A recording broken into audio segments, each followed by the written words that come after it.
I'm so glad you can join me again today in this beautiful garden. This is quite a big garden with some formality, a lot of scale. You can even see starting in this driveway with this great sweep of rhododendron on the right, and then there's some beautiful hollies on the left. We're headed up to a house that was built in 1913. And the bones of the garden were put in at that time, I'm sure. It certainly looks that way.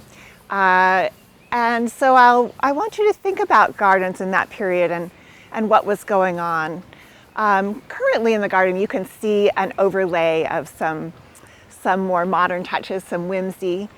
But there still is, I see, the hand of Gertrude Jekyll, who was a really influential garden designer at that time, late 19th, early 20th century. And she took the formal structure and naturalized it, setting up plants in great drifts as they would be in nature, you know, where you never have, or rarely, one plant alone. If it likes it, it multiplies and you get these beautiful drifts. I'll tell you more about her when we get up to the garden.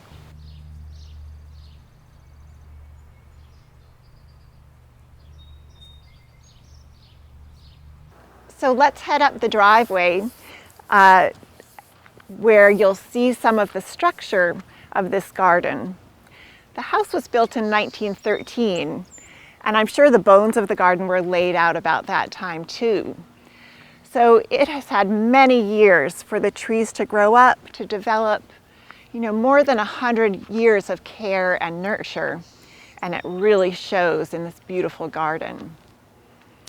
Let's take a look at some of these spaces.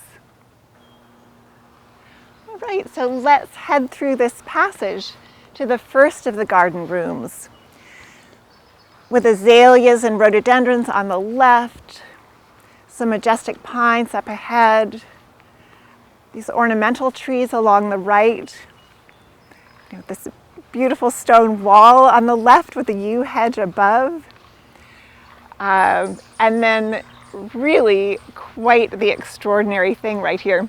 That is a bank of Astilboides tabularis, and they are big, so majestic and natural at the same time, an unusual combination.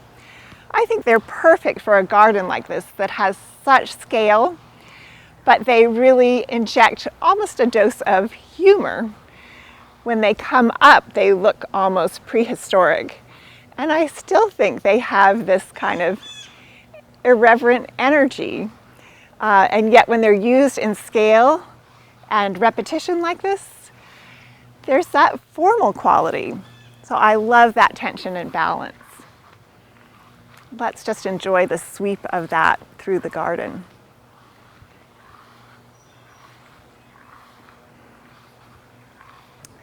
All right, so let's climb up this hill and I'll show you another one of these garden rooms. And there's so many different spaces here, set apart by hedges and walls and specimen trees. It's just so exciting to explore them all. Ahead we do have some special specimens. This weeping Norway spruce right here. Just a really lovely clipped arborvitae hedge behind. Above the hedge you'll see just a lovely magnolia tree and that beautiful variegation on the evergreen, and then right beside it, a really mature Japanese maple. And the variation in texture and color at the level of the tree is what you can get only in a very mature garden like this. Such a treat to see. So here we are in yet another garden room, and I want you to see this wonderful collection of plants that do really well in part shade. That gorgeous big hosta. And notice how a lighter color like that yellow really can bring some sunlight, a feeling of sunlight into a more shady garden.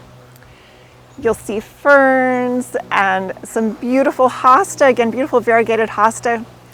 And astilbe is just a super plant for part shade. It'll have lovely blooms all summer long, great through July and August, and all of this is astilbe. And then up here, what a nice surprise to see the peonies finally opening. And this white one is just so appropriate for a shady area like this to bring in some brightness. And I love this very open form with the yellow center. So again, some beautiful rhododendrons, some very nice structure, and banks of color and texture. All right, well, I'll meet you in the next garden room. So I'd like you to see just these beautiful areas where they've combined stonework and plantings, and there's this feeling of secret passages, and there's repetition of planting, which is lovely and formal. And these spots that are tucked away are so special in this garden. So what a day we have for this tour. I wish you could be with me to feel the breeze. So look what came out for us today. These roses have just opened since my last visit, and they're so pretty. Amazing to see them with the rhododendrons still open and in bloom. And there are roses all around this parking court. It's so lovely, and you can see right behind it is this bank of rhododendrons. So it's just been beautiful and in bloom right through the spring. We'll pass through this pair of Andromeda and up past this. This is just a beautiful weeping Norway spruce, and heading up into the backyard. But again, these banks of plantings are so lovely. Well, wow, just look at this beautiful backyard garden with the sweeping views. Let's head through these beautiful gates into their private backyard patio. Look at, maybe you can even see the hummingbird at the feeder. I can imagine how much he enjoys being here. And you'll see peonies right up next to the house, some beautiful hosta again, an herb garden, a lot of mint. There's even a rhubarb plant right here, and a Japanese maple and roses as you come along. Come join me. So here we're in this beautiful patio dining area right off of the kitchen.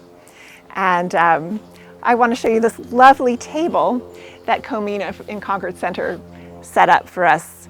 They are a retail partner of the garden tour, and they've done such a marvelous job here.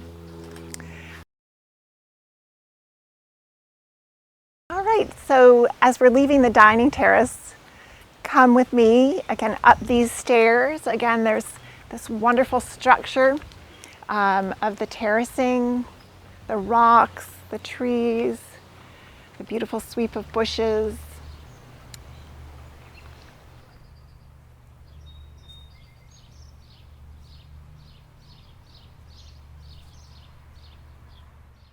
So now we'll head up the hillside, past the rhododendron, past that very, very special azalea. I want you actually to get a closer look at that in a moment. Past this lilac tree. Notice that lilac trees people don't use them very much, but they're so wonderful because they bloom so much later. This is a Japanese tree lilac, and it really is a June into July bloom, so unusual for a lilac. And to have that great color, this wonderful leaf then is just great. This is a beautiful specimen. So come with me as we head up into the backyard garden.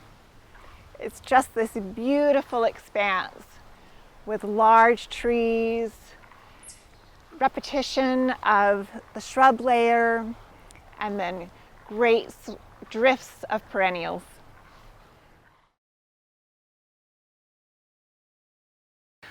I want you to see this fastigiate weeping beech. We'd seen one earlier in the garden, and they're just amazing specimens and so perfect for this place with its geometries. We're coming into the rose garden now, and it is just coming into bloom, and how lovely it is. This is quite a formal space.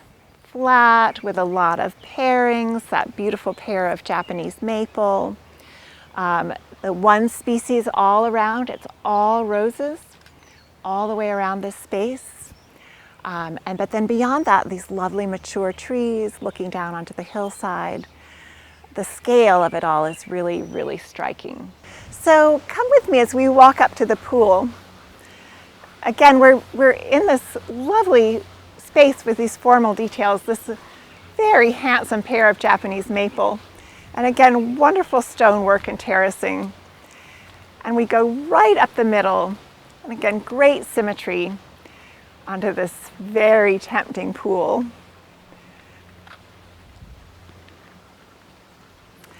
As we come around, it's just lovely to see the sun dancing off the pool.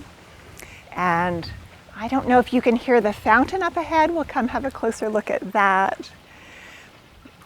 And then this repetition of Kusa dogwood on the other side. Beautiful planters, clipped yew and boxwood hedges. I see a lovely cherry tree over there. Up here, through the summer, there's going to be beautiful color out here. We're in the shade right now, so they haven't bloomed, but it's this beautiful rose, along with this Roseanne geranium. Great color with both of them through July, August, and September. It's a wonderful pairing for color. And then this sweep of Roseanne geranium right around this fountain. And of course, really, I think the stunning highlight of this space is this pair of fastigiate beech. You know, old, handsome, takes a lot of work to keep that columnar shape going, but it just makes this wonderful entrance to the pool house. And we'll head up there now. So as we head up the step, you maybe hear the fountain. Again, see a wonderful clipped hedge. And we'll come here to visit another tablescape designed by Komina in Concord Center.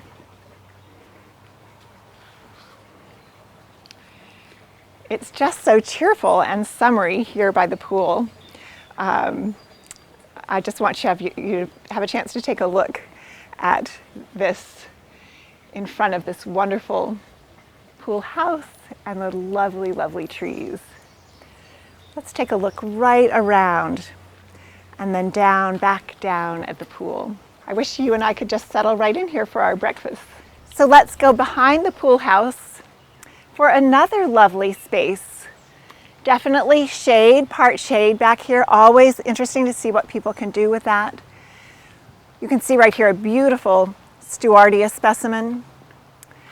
As we head up into this back garden, again, you'll see these amazing Astilboides tabularis. So you'll see some really great specimens for shade, part shade. This wonderful Solomon seal. Along there is the beautiful sweet woodruff. And then again, we have this really fun that you can only do in a big garden like this Astilboides tabularis. And you have a wonderful pair of them right here reflecting each other. I love it because that's a formal thing to do, but it's done with this almost a whimsical informal plant and in such a grand scale. If we come up to the very top of the hill, you'll see, again, a wonderful bank and repetition of hosta, a fern layer, a layer of holly, and as we head back around here, you'll see even peonies coming out here. Again, a lovely white shade, which is so wonderful in a shady spot like this. A really neat plant that you don't see very often, and it has, again, all this nice impact in the shade. This is Ragersia, and it just has this magnificent leaf and a little bit of sheen to it right through the summer.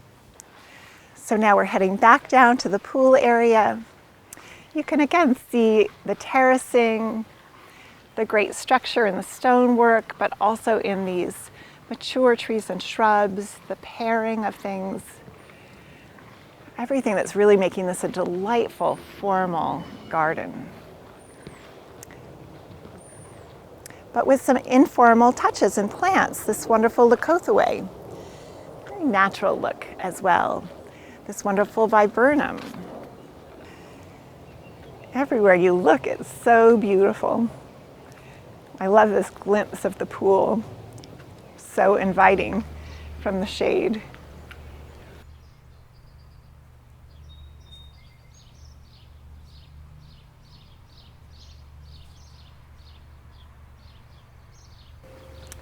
So we're heading back down to the lower courtyard, back down to the pool, and you'll see this wonderful arched stone structure. I wish you could be here to get this feeling of really going right through this passage that's covered with climbing hydrangea that is just starting to bloom through the summer, and that will continue right on. Let's turn around to admire it on the other side of this entrance.